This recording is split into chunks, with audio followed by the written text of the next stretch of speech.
Yeah, so the camp is put on by a couple different groups. So Immanuel Rehabilitation Institute, alongside with Nebraska Adaptive Sports. And I think this is maybe my 22nd year or so of running the camp. I kind of lose track of time. But the whole purpose of the camp is for kids who have a physical impairment of some type.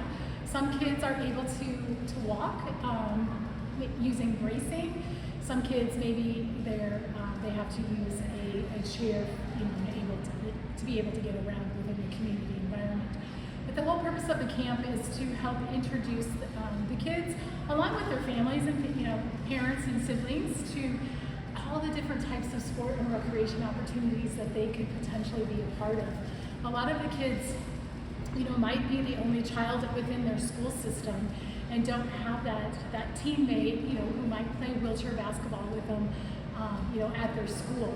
But the great piece of it is at camp, they learn about the wheelchair basketball piece of it, and then they learn that there's a team called the Nebraska Red Dogs that they can continue on with if they want to compete, or maybe they don't want to compete, but they just like to be around others for the social opportunity and just work on developing their skills. So that team will be meeting over at Mockingbird Hills Community Center. We have a new partnership with the city, and they will start practicing over there in September, and their season runs through the 1st of April. So lots of different opportunities. That's just one example of how they can continue on.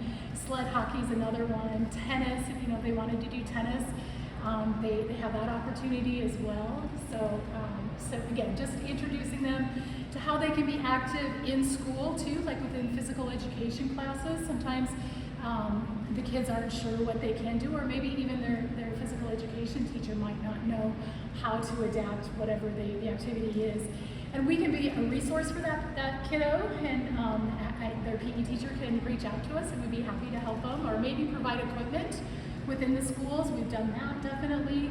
One young lady that comes to mind, she found that her love was track, actually. But she started here, I think when she was like 8 or 9, and I took a wheelchair to her school, and that's how she got started with it, and then continuing on, and now she's on the USA Paralympic team running for the USA, which is really awesome. So.